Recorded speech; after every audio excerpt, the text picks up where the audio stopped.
வணக்கம் ஃப்ரெண்ட்ஸ். இனி வெயில் காலம் வந்துடுச்சு. நம்ம எல்லாருமே ஏசியை தான் தேடி போவோம். இப்போ ஏசியில் வந்து நம்ம 1 டன் 1.5 டன் 2 டன் இந்த மாதிரி நம்ம ஏசி வாங்கி யூஸ் பண்ணுவோம். வீட்டுக்கு இந்த மாதிரி 3 வகையான ஏசியை தான் நம்ம யூஸ் பண்ணுவோம். இப்போ இதில் வந்து டன்னுனா என்ன, அப்புறம் இதில் ஏசி வந்து இன்வெர்ட்டர் ஏசின்னு சொல்கிறாங்க, இன்வெர்ட்டர் இல்லாத ஏசி, இந்த மாதிரி ஏசியில் நிறைய வெரைட்டி இருக்குது. இப்போ நம்ம இதை பற்றி டீட்டெயிலாக பார்ப்போம். வாங்க வீடியோக்குள்ளே போகலாம். இப்போ இன்வெர்ட்டர் ஏசி அல்லது நான் இன்வெர்ட்டர் ஏசி அப்படிங்கிறத என்னன்னு டீட்டெயில் பார்ப்போம். இப்போ இன்வெர்ட்டர் ஏசி அப்படின்னா கம்ப்ரஸர் வேகத்தை வந்து அது சரி செய்யும். இது வந்து நமக்கு வந்து எலக்ட்ரிக் பில்லை வந்து சேமிக்கும். இன்வெர்ட்டர் இல்லாத ஏசி அப்படின்னா அடிக்கடி ஆன் ஆஃப் செய்யுது. இது வந்து நம்மளுக்கு வந்து எலக்ட்ரிக் பில்லை வந்து ஜாஸ்தி கொடுக்கும். அதனால தான் நம்ம பெரும்பாலும் இன்வெர்ட்டர் மாடலாக வந்து பார்த்து செலெக்ஷன் பண்ணி வாங்கணும். இது வந்து நமக்கு நல்ல ஒரு கூலிங்கே கொடுக்கும். ரொம்ப நேரம் ஏசி வந்து நம்மளுக்கு தொடர்ந்து ஓடிக்கிட்டே இருக்கும்போது கூட நம்மளுக்கு கரண்ட் பில் ஜாஸ்தி வராது.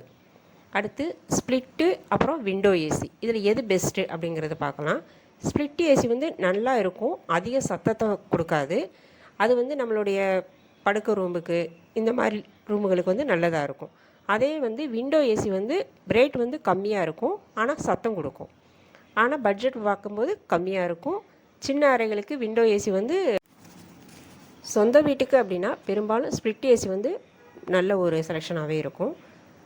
அதுக்கப்புறமா வந்து இப்போ இதில் வந்து டன்னுன்னு சொல்கிறோம் இல்லையா, அதை பற்றின டீட்டெயில் இப்போ பார்த்துடலாம்.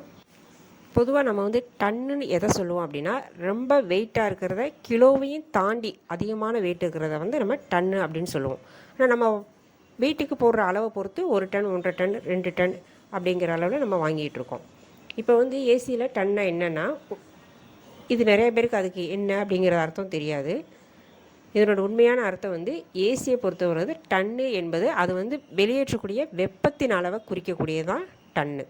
இப்போ 1 மணி நேரத்தில் ஒரு ரூம்லேருந்து எவ்வளோ வெப்பம் நம்மளுக்கு வெளியேறுது அதை பொறுத்து தான் நம்ம வந்து டன்னை வந்து கணக்கிடுறோம். இப்போ 12,000 PTU அப்படின்னு சொல்லுவாங்க. அந்த PTUங்கிறது வந்து நம்ம வந்து பிரிட்டிஷ் தெர்மல் யூனிட்டை வந்து குறிக்குது. அதைத்தான் நம்ம 12,000 PTU வந்தது நம்ம 1 டன் அப்படின்னு சொல்லிடுறோம். இப்போ 1 டன் அப்படின்னா 1 டன் ஏசிக்கு 12,000 PTU வரும். 1.5 டன் ஏசிக்கு வந்து 18,000 PTU வரும்.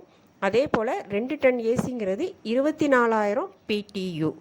இதை பொறுத்து நம்ம வந்து ஏசியை செலெக்ஷன் பண்ணி வாங்கிக்கலாம். இப்போ இதை ரூமுக்கு தகுந்த மாதிரி நம்ம எப்படி இதை வந்து செலெக்ஷன் பண்ணலாம் அப்படின்னா, 200 சதுர அடி நம்ம உங்கள் ரூம் அறை இருந்துச்சு அப்படின்னா நீங்கள் 1.5 டன் ஏசி செலெக்ஷன் பண்ணலாம். அதுக்கும் கீழே 200 சதுர அடிக்கும் கீழே தான் உங்களுடைய ரூம் இருக்குது அப்படின்னா நீங்கள் 1 டன் ஏசி உங்களுக்கு போதும். இது உங்களுடைய ஜன்னல் அமைப்பு இதெல்லாம் கனெக்ட் பண்ணி நீங்கள் வாங்கிக்கலாம். இப்போ 200 சதுர அடிக்கு மேலே இன்னும் பெருசாக இருக்குது அப்படின்னா வந்து 2 டன் ஏசி யூஸ் பண்ணலாம். நம்ம வீட்டுக்கு நார்மலாக இந்த 3 அளவே போதும். 3 டன் இந்த மாதிரிலாம் இருக்குது. அதெல்லாம் வந்து பெரிய பெரிய கம்பெனிகளுக்கு மிஷின் வச்சு யூஸ் பண்ணுறவங்களுக்கு அவங்களுக்கு தான் அந்த மாதிரி அளவுலாம் தேவைப்படும். இப்போ உங்களுக்கு ஏசியை பற்றின ஒரு கன்க்ளூஷன் வந்திருக்கும்.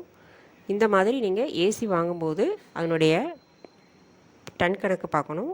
இன்வெர்ட்டரா நான் இன்வெர்ட்டராக பார்க்கணும். உங்களுடைய ரூம் சைஸுக்கு தகுந்த மாதிரி செலெக்ஷன் பண்ணணும். இந்த வீடியோ இதோடு முடியுது. இந்த மாதிரி உங்களுக்கு யூஸ்ஃபுல்லான வீடியோ வேணுன்னா கமெண்ட் பண்ணுங்கள். நம்ம சேனலை சப்ஸ்கிரைப் பண்ணாதவங்க சப்ஸ்கிரைப் பண்ணிக்கோங்க. தேங்க்யூ ஃபார் வாட்சிங்.